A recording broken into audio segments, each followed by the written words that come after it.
I'd like to talk to you about this clip.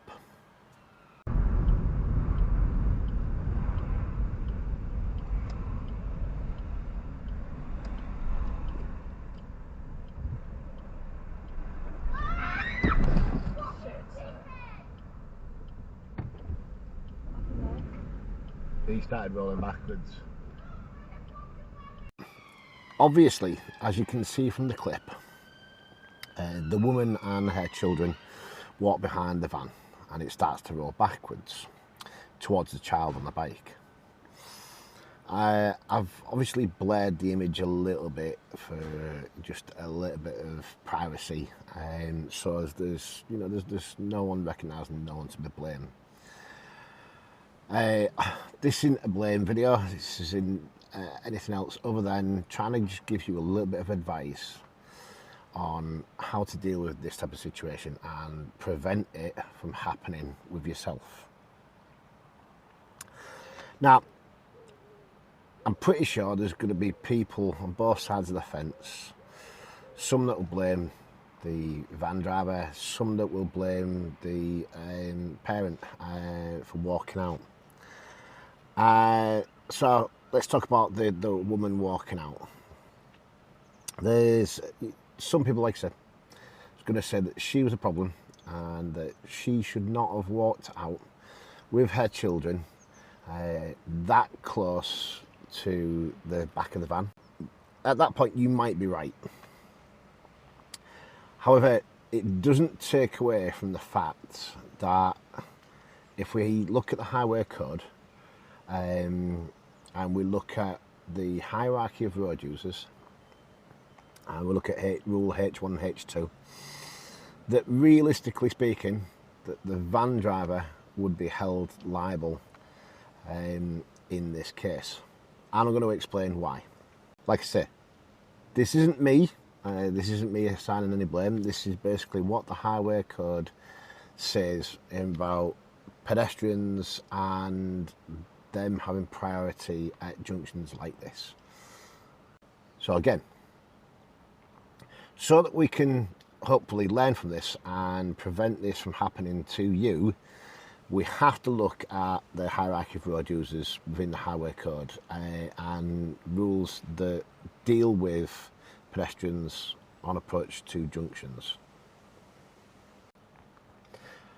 So let's start off with the highway code in itself and rule 170 on road junctions. This basically says that you should take extra care at junctions, right? You should watch out for cyclists, motorcyclists, pedestrians, including powered wheelchair, mobility scooter users, as they are not always easy to see. And be aware that they may not have seen or heard you if you are approaching from behind. You should give way to pedestrians crossing or waiting to cross a road into which or from you are turning. If they have started to cross, they have priority, so give way.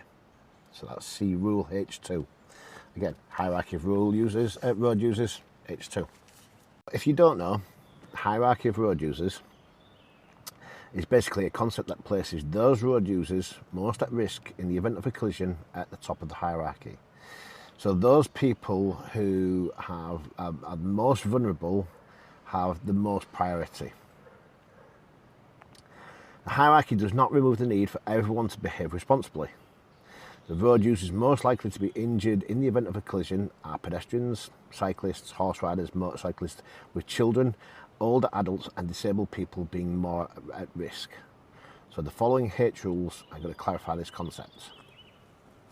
And I'm not going to dive completely into both rules, just those that are pertinent to this. So rule H1 states that it is important that all road users are aware of the highway code and are considerate to other road users and understand that their responsibility for the safety of others. So everyone suffers when road collisions occur, whether they are physically injured or not, but those in charge of vehicles that could cause the greatest harm in the event of a collision bear the greatest responsibility to take care and reduce the dangers they pose to others. None of this detracts from the responsibility of all road users, including pedestrians, cyclists and horse riders, to have their own regard for their own safety and other road users' safety. Rule H2, we say, for rules for drivers, motorcyclists, horse-drawn vehicles and horse riders and cyclists. At a junction, you should give way to pedestrians crossing or waiting to cross a road into which or from which you are turning. So when you're going into a junction and coming out of a junction.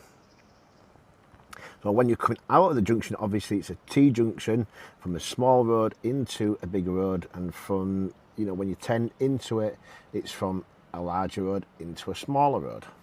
So we're not talking and we're not addressing roundabouts or anything else like that. We're just talking about this particular situation.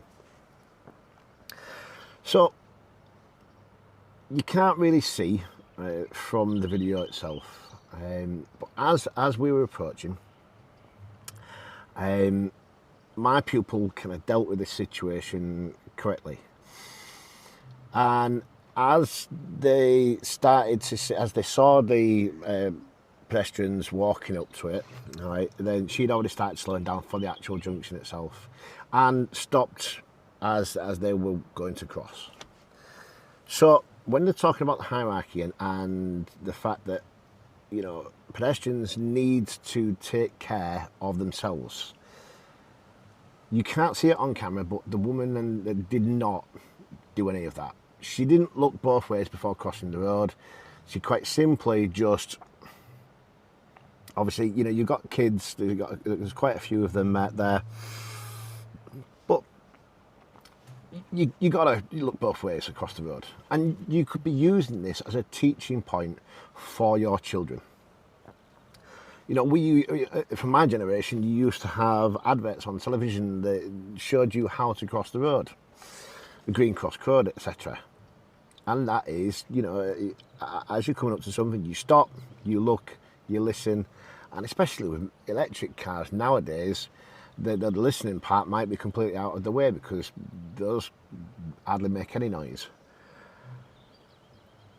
But you've got to stop, look, listen, and make sure that vehicles have stopped and are waiting for you before you cross the road. And that is where they bear responsibility for themselves. But the reason why I'm saying that this is the van driver who would be held liable in this situation is that as they were approaching the end of the road, they could have quite easily seen the woman and the children approaching. And they should have stopped and given way before they progressed and over and onto that raised bit where they crossed. If the van driver had have followed the highway code, had have given way to the vehicles, had have given way to the pedestrian, this would not have even been an incident in any way.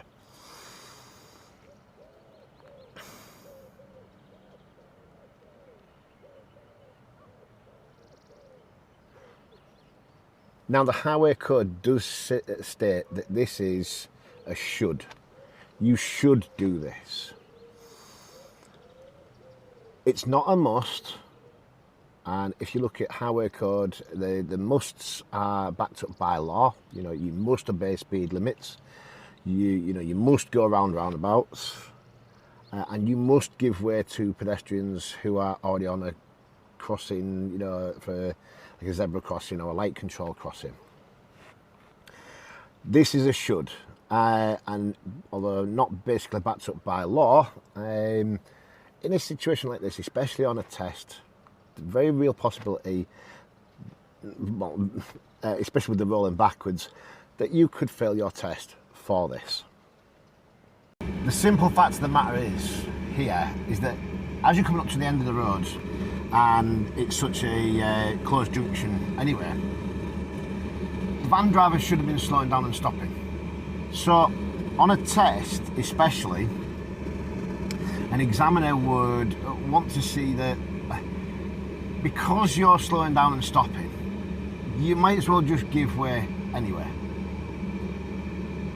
And in that situation, this this is where like the should, even though it is a should, they'd want to see you obeying this part of the highway code. Like I said, you know, the woman with children, okay, should have stopped, looked and listened. Again, use it as a teaching point for the children. Teach them how to safely cross the road so this doesn't happen to them. And you know, even in a situation where you're on a zebra crossing or light control crossing, you should still stop and look both ways before crossing, even when the lights are in your favour. I saw something a while back, which I've uploaded to Operation Snap, so I'm not allowed to show you at this point in time, where there was a vehicle. My pupil had stopped at a red light on a crossing, and a car just bombed down in the right hand side lane on a dual carriageway. 2 seconds later, this might have ended very, very badly for the cyclist that was waiting at the side of the road. So you've got to take care of yourself, especially as a pedestrian. But again, if the van driver had quite simply, as approached, stopped before the crossing area and given way to the pedestrian, like we did, this wouldn't have happened. And you're going to see how you should have dealt with this now. I'm approaching the very same area that this happened, and I've got a limited field of view from my right hand side, some field of view from my left hand side. I can see here whether or not somebody's approaching from where the yellow bin is easily. Okay. So at this point they could have seen that the pedestrians approaching. Quite easily could have waited just about here, okay, and then gone once they'd come across. Easily.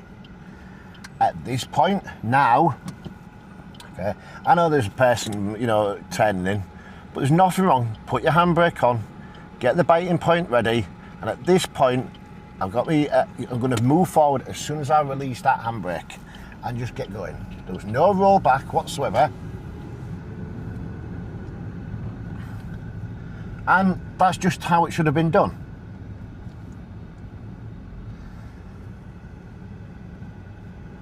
Everyone needs to obviously watch out for everyone else. Yes, you know, that could have all been avoided quite easily, okay? But the responsibility has to be with the driver. If you're a driver and you knock somebody over, this is how it's always been, okay, you are going to be liable. So, just like there, when I saw the cyclist coming, I was off the gas, I was covering the brake and the clutch, and I could have easily stopped when necessary. Cover yourself, guys, okay? And pedestrians, especially if you've got kids, stop, look, listen, and make sure it's safe to go before you cross the road. Safe driving, everybody. I hope that helps. I'll see you again in the next one.